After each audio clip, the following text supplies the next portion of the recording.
오늘 말씀 마태복음 4장을 중심으로 공생애를 위한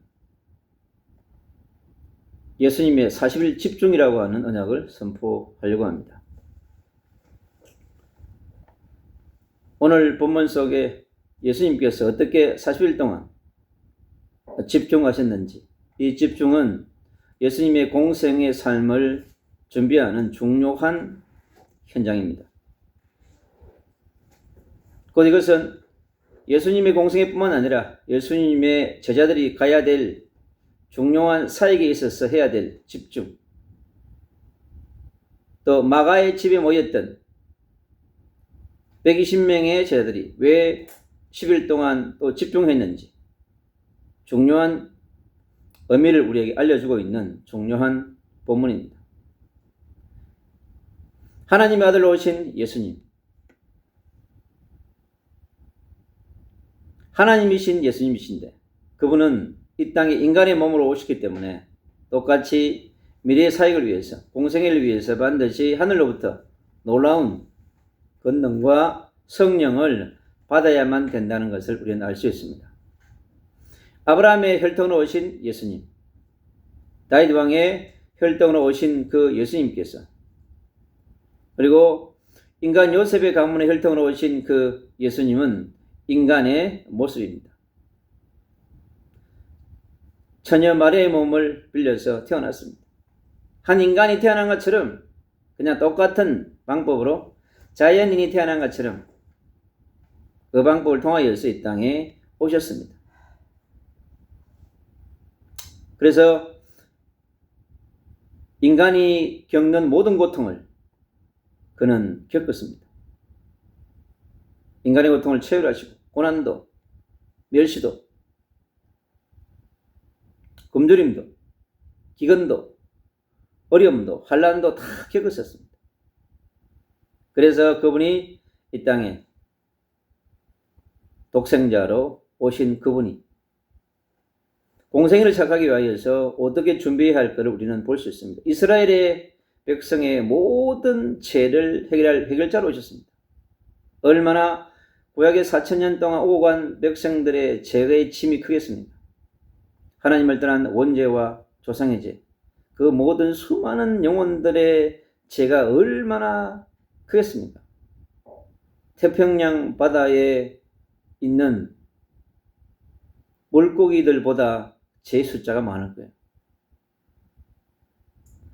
그리고 4,000년의 인류의 죄뿐만 아니라 다음 세대, 주님 재림 올 때까지 지어진 모든 인류의 죄를 위하여서 십자가를 져야만 되는, 얼마나 무겁겠습니까?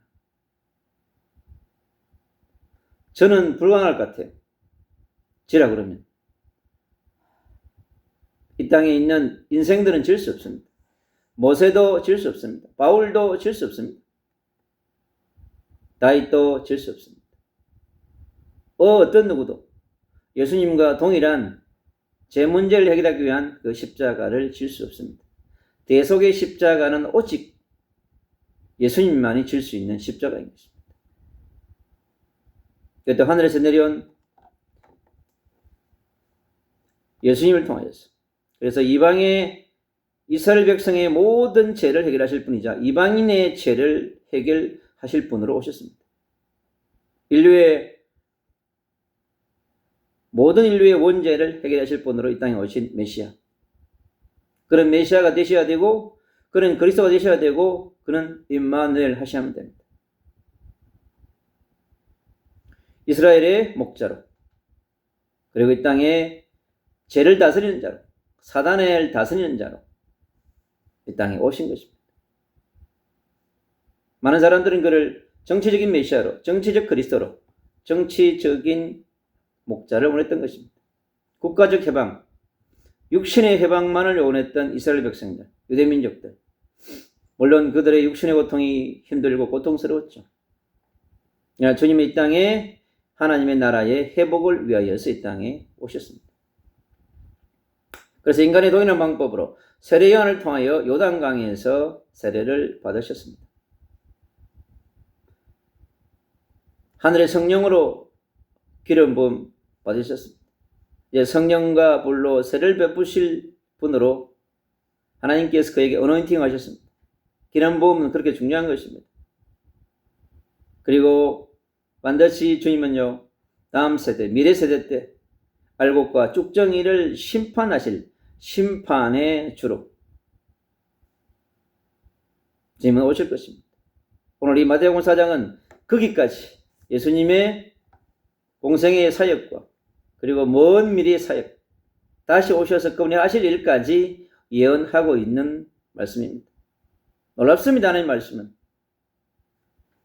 2000년 전에 기록된 말씀인데 2000년의 역사의 여정, 기독교 역사의 여정, 인류의 역사의 여정을 통찰하시면서 그가 이 땅에 세계복음화가 이루어진 이후에 하나님 나라의 완성을 위하여서 이 땅에 오실 그때 해야 될 중요한 심판에 대한 것까지 예언하고 있습니다. 이처럼 우리 인생에 대해서, 역사에 대해서 과거와 오늘과 미래를 정확하게 알려주는 책이 바로 The Bible입니다. 요한복음 14장 6절에 나는 그 길이요, 나는 그 진리요, 나는 그 생명이라고 그랬습니다. 우리 인생에 하나님 만날 수 있는 유일한 길을 주시며 하나님과 인격적 교제를 할 수 있는 유일한 진리이시다. 우리에게 유일한 생명을 줄 수 있는 그분이 예수님인 것입니다. 그분은 우리 개인적으로 메시아로, 그리스도로, 임마누엘로 영접한 분에게는 반드시 성령이 내주하게 되어 있습니다. 성령이 인도하시고 역사하게 되어 있습니다. 오늘 이 땅에 오신 주님도 앞으로 미래의 공생애를 위하여서 40일의 깊은 집중의 시간을 갖기 위해서 성령의 인도를 따라서 강야에서 중요한 것을 준비하게 됩니다. 공생의 준비를 위한 강야에서의 시험. 그래서 성령의 인도를 받아서 갔습니다. 그만큼 많은 여정 가운데 강야에서의 시험. 피할 수 없는 절대적인 시험입니다. 하나님이 허락한 절대 강야죠. 피할 수 있는 것이 아닙니다. 반드시 예수님은 강야에서 40일 동안 인생이 가장 극한 위가 될 수 있는 40일이라고 하는 식음을 전폐하시고 하나님을 바라보는 시간을 가졌습니다. 이게 하나님과 함께하는 새로운 시작을 위한 준비였습니다.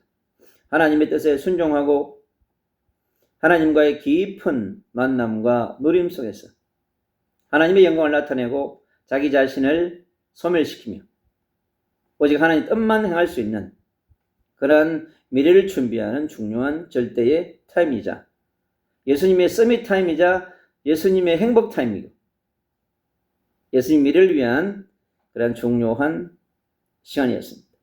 육신의 한계를 초월하는 그러한 비밀을 누리는 육신의 인생을 갖고 왔기 때문에 똑같이 겪습니다. 배고픔과 허기짐과 고독함과 외로움과 동일하게 예수님도 겪으신 것입니다. 그래서 우리 인생의 모든 부분에 연약, 모름, 가난, 결핍 이 모든 것들을 주님께서 다 이해하셨던 것입니다. 그 40일 금식 이후에 이제 그에게 마지막 테스트를 위한 마귀의 3가지의 시험을 직면하게 됩니다. 40일 동안 굶주려 서니까 얼마나 먹고 싶음이 간절했겠습니까? 그러나 그 당대에는 보호식 이런 게 있었겠습니까? 쉽지 않았을 것입니다. 근데 그 가운데 마귀가 찾아와서 먹는 문제를 가지고 첫 번째 시험을 하고 있습니다. 돌을 떡으로 만들어서 먹으라고 합니다. 돌을 떡으로 만들 수 있는 사람이 있나요? 어떻게 물이 포도주로 변하는 것은 우리가 체험했습니다. 물론 물을 포도주로 바꾸신 예수님이니까 돌을 떡으로 만들 수 있을 가능성은 있습니다. 사실은 얼마든지 능력을 발휘할 수도 있을 것입니다. 그러나 주님은 딱 잘라 말했습니다. 예수님의 대답인즉 사람이 떡으로만 살 것이 아니요 하나님의 입으로부터 나오는 모든 말씀으로 산다고 그랬습니다. 그러니까 주님이 40일 동안 금식하시면서 주님이 먹은 말씀이 뭐겠어요? 하나님이 주시는 말씀을 먹었다는 거예요. 그러니 예수님은요 40일 동안 하나님으로부터 엄청난 하나님의 말씀을 많이 먹어가지고 지금 말씀으로 충만한 거예요. 말씀으로 너무 충만하니까 허기지질 않아. 그러니까 굳이 돌을 떡으로 만들어가지고 드실 이유가 없는 거죠. 우리가 그렇습니다. 우리가 40일 금식기도 하기 어렵지만은 3일, 일주일, 14일 이 금식하다 보면요 전혀 배고프지가 않아요. 왜요? 하나님의 말씀을 계속 묵상하고 읽다 보면 하나님의 말씀이 나의 영을 채웁니다. 나의 혼을 채웁니다. 근데요 우리의 육까지 채우는 것 같아요. 예수님이 체험한 것을 우리도요 우리 미체 자녀, 미체 대사도 있지 않습니까? 동일한 체험을 수많은 사람들이 해왔습니다. 그래서 이 말씀은 충분히 이해가 되어지는 그런 말씀이죠. 그래서 오직 말씀으로 해답을 예수님께서 주었습니다. 마귀가 두 번째 시험을 해왔습니다. 이제 먹는 것으로 안 되니까 마귀가 예수님을 성전 꼭대기에서 뛰어내려 보라고 합니다. 네가 하나님의 아들이라고 하는 전제가 붙었습니다. 네가 정말 하나님의 아들, 하나님이면 아니 전능하신 하나님이 그 성전 꼭대기에 뛰어내린다고 해서 죽겠습니까? 안 죽습니다. 그러나 그 마귀의 시험에 대해서 주님은 단칼에 했습니다. 하나님 아버지를 시험하지 말라고 했습니다. 마귀도 피조된 영적 존재입니다. 아니 그 피조된 마귀가 어떻게 창조주이시고 전능자이신 하나님이신 예수님을 이기겠습니까? 이길 수 없는 것입니다. 이 또한 담대하게 그에게 선포했습니다. 하나님 아버지를 시험하지 말라. 바로 뭐냐? 예수님 자신을 말하는 것입니다. 내가 하나님인데 네가 나를 시험해? 하는 것입니다. 그리고 마귀가 세 번째 시험을 도전합니다.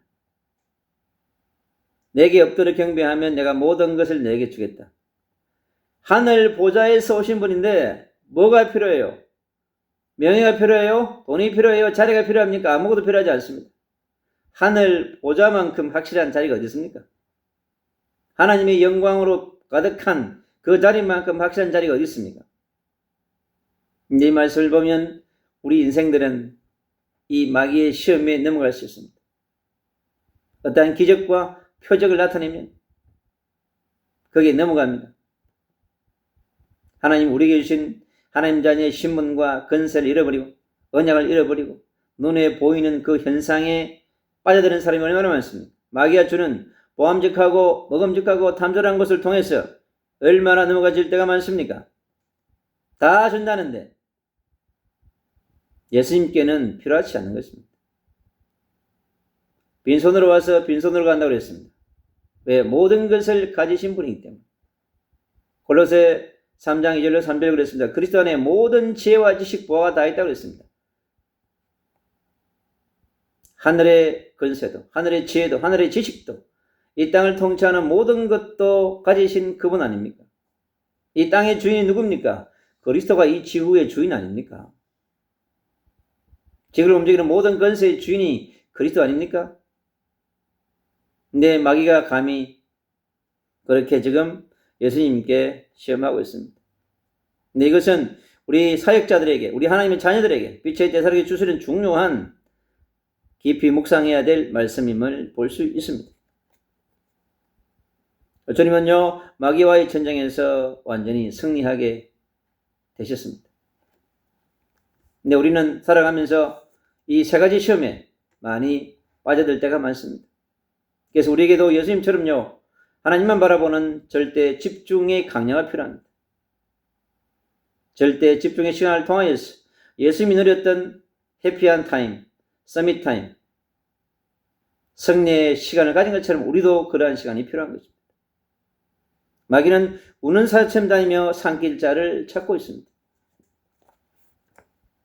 이 땅에 눈에 보이는 곳에 현혹되는 사람들은 더욱더 그렇습니다. 그래서 우리에게 야고보 4장 7절은 그럽니다. 너희 마귀를 대적하라고 합니다. 마귀는 우리의 대적자일 뿐입니다. 우리가 그리스도의 이름으로 그 마귀와 대적하면서 승리해야 되어지는 것입니다. 주님은 이 광야에서의 시험을 마치시고 승리하신 이후에 엄청난 하늘로부터 은혜를 입었을 것입니다. 그리고 그가 하시는 첫 번째 이제 사역이 뭐냐? 바로 비로소 천국의 복음을 선포하시는 사역을 하게 됩니다. 오늘 본문에 그런 말씀이 나옵니다. 세례 요한이 체포되었다는 소식을 예수님 듣게 됩니다. 이제 세례 요한이 죽음이 다가왔다는 것을 말하는 것이죠. 그것은 곧 무엇을 말하냐면 예수 그리스도의 십자가의 죽음이 임박했다고 하는 것도 알게 되는 것입니다. 얼마 남지 않았다는 것이죠. 그러나 주님은 가버나움으로 피하셨습니다. 아직 때가 아니기 때문에. 그래서 주님께서 이제 본격적인 복음의 사역을 시작하게 됩니다. 스불론 땅 납달리, 요단강 저편, 이방의 갈릴리 이 지역을 중심으로 주님은 계속해서 복음을 전파하는 사역을 하게 됩니다. 그리고 회개하라. 회개하라는 돌아오라고 하는 것입니다. 히브리어로 테슈바르라고 하는 것인데 이건 돌아온다고 하는 뜻입니다. 그래서 간역에서 벗어났는데 다시 원래의 간역으로 돌아온다는 것입니다. 그러니까 하나님을 떠난 자가 하나님께 돌아온다고 하는 것이죠. 예수 그리스도의 십자가를 떠난 자가 예수 그리스도의 십자가에 돌아온다고 하는 것입니다. 그걸 회개하라고 하는 것입니다. 그리고 천국이 가까이 왔느니라고 말씀합니다. 예수님 자신이 천국이죠. 예수님 자신이 회개의 중심에 있지 않습니까? 회개를 받아줄 본체이기 때문에 예수님 그 당시에는 예수님께 나오면 됩니다. 그러면 다 해결되어지는 것이죠. 바로 예수님을 만나는 것이 그 당시에 천국을 만나는 것입니다. 지금 우리는 그가 보내신 성령을 우리가 받아들이는 것입니다. 그가 우리에게 주시는 말씀을 받아들이는 것입니다. 우리는 다시 오실 재림을 준비하는 시대잖아요. 우리는 회개의 복음과 천국의 복음을 선포하면서 예수 그리스도의 십자가의 복음, 부활의 복음을, 천국의 복음을 우리가 선포하게 됩니다. 다시 오실 재림의 예수를 우리는 기다리는 것입니다.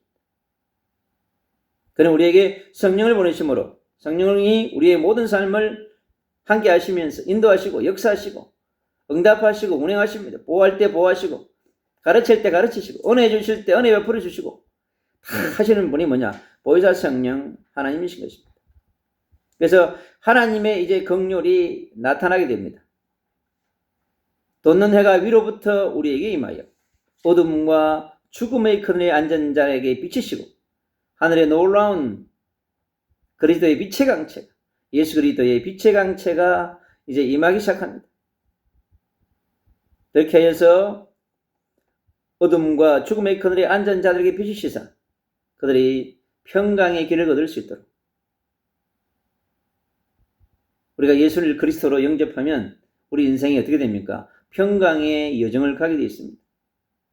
어둠, 절망, 미움, 흑암이 역사하는 모든 것들은 부정적인 것들은 사라지게 되어 있습니다. 우리 마음에 성령의 강력한 빛이 오면 마음에 빛이 임합니다. 평강이 임합니다, 여러분. 그러다가 어떤 일이 일어납니까? 죄와 사망에 비해서 완전 해방되어지고요. 원죄와 조상의 죄로부터 네피림의 건설로부터 완전히 해방되는 그런 역사가 일어납니다. 예수 그리스도의 빛은 참 빛이기 때문에 그렇습니다. 영원한 빛이기 때문에 그렇습니다. 우리 인생의 선지자의 빛이죠. 제사장의 빛이요. 왕의 빛이 어떻게 비치냐? 예수 그리스도를 통하여서 우리에게 비춰지는 빛이기 때문에 그렇습니다. 그 빛이 2000년 전 예루살렘 유대 땅에 비춰진 것입니다.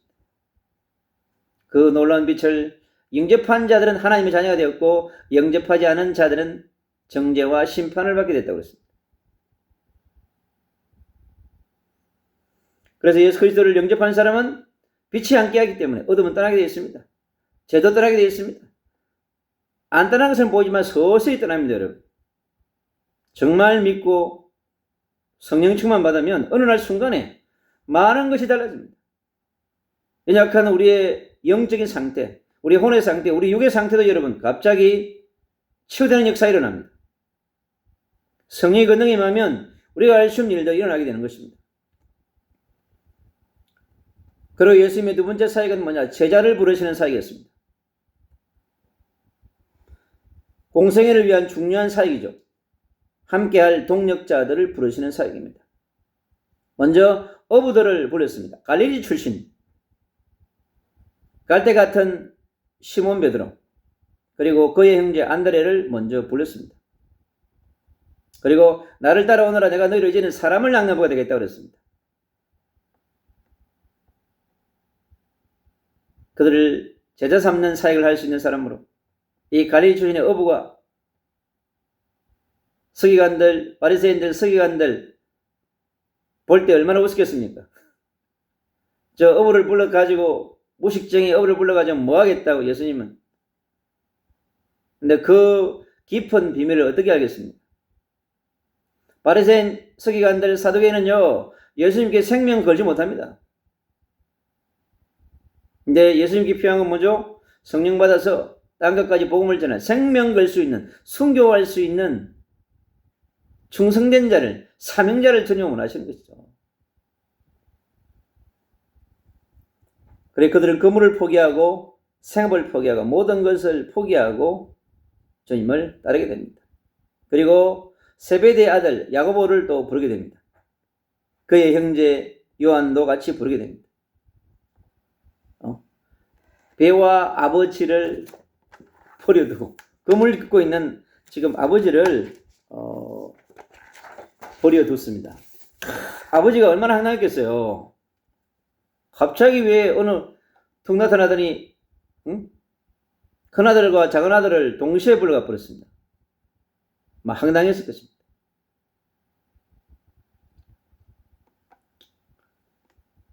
제자와 함께할 중요한 4명의 수석 제자를 먼저 불렀습니다. 예수님의 공생의 중요한 사역을 감당할 수 있는 4명. 핵심 키멤버입니다. 고기 잡는 어부가 키멤버가 됐습니다.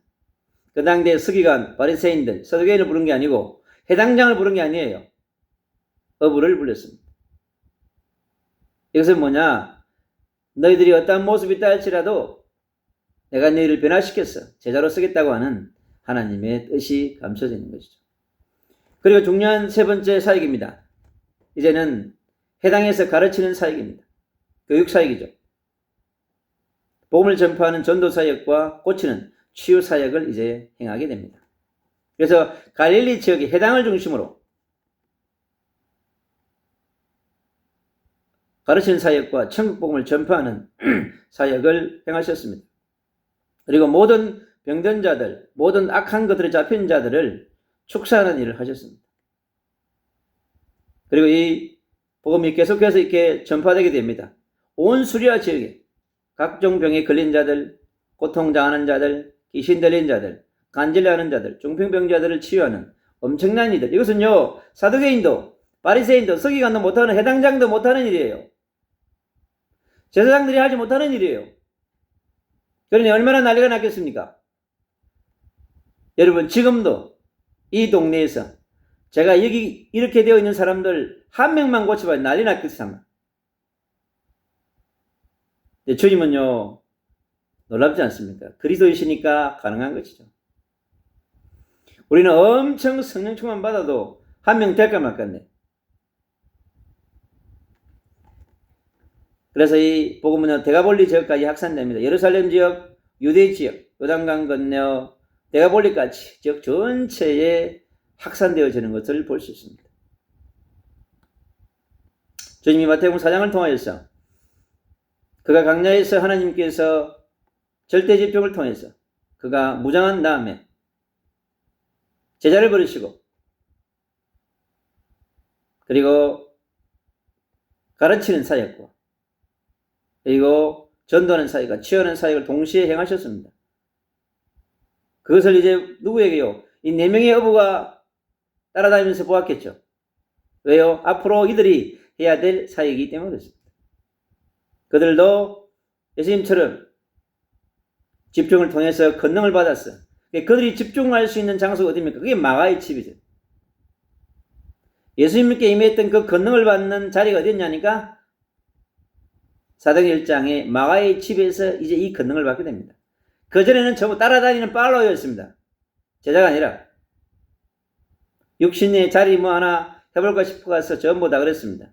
그러나 주님 십자가에 죽으시고 3일 만에 부활하셔서 성천하기 40일 동안 그들이 다시 재교육, 재훈련 받았습니다. 그들이 예수님처럼 동일하게 성령의 권능을 받으니까 이제 그때부터 달라진 것이죠. 그래서 오직 성령, 오직 권능 받아서 오직 정인 예수가 그리스도 메시아이신 것을 전하는 정인의 삶을 살려고 하면 너희 힘으로 절대 안 된다는 것이죠. 그래서 주님의 40일의 강야에서의 집중은 바로 제자들은 마가의 집에서 집중을 통해서 오직 성령 권능 받도록 그들은 기도했던 것입니다. 그래서 이 시절 살아가는 우리가 동일하게 그렇게 해야 하는 것입니다. 왜 우리에게 예수님이 공생의 사역을 위한 40일 집중처럼 우리에게 집중이 중요하냐? 우리는요, 긴 여정을 가야 합니다. 그렇기 때문에 날마다 집중이 중요합니다. 날마다 주님과 깊이 만나고 누리는 그러한 시간이 필요한 것입니다. 여러분, 1시간 다르고 2시간 다르고 3시간 다릅니다. 예수님과 깊은 집중의 시간을, 말씀의 묵상과 찬양과 기도의 시간을 충분하게 가지면 분명히 성령의 권능이 납니다. 성령의 권능을 가지고 사람을 만나야 시험 들지 않아요. 세상 사람들은요, 근심, 걱정, 염려, 불안, 조조, 어식주 얘기입니다. 하나님의 나라 얘기를 하는 게 아니에요. 하나님의 나라를 위한 걱정한다면 얼마나 좋겠습니까? 대한민국, 육신의 나라 대한민국을 위해서는 그렇게 걱정을 하는데 예수님의 나라, 하나님의 나라를 위해서는 그렇게 걱정하지 않습니다. 생각을 바꿔요. 왜요? 그게 하늘로부터 받는 권능을 받지 못했기 때문에 그렇습니다. 오직 성령을 받고 권능을 받으면 육신의 나라가 밑에 다스려진다는 걸 알게 돼요. 우리는 하나님을 기쁘게 해야 합니다. 예수 그리스도를 기쁘게 하고 보이자 성령 하나님을 기쁘게 해야 돼요. 그것은 절대적인 타임이 필요합니다. 주님처럼 공생애를 위한 예수님의 40일의 집중은 우리가 가야 될 예정이라고 하는 것을 말해주고 있습니다. 우리의 삶이 늘 주님과 함께하는 위대의 타임, 임마누엘의 타임, 원리스의 타임을 가져야 된다고 하는 것을 말해주는 것이죠. 주어진 24시간 가운데 하루에 3시간만 주님과 집중하면 엄청난 일이 일어납니다.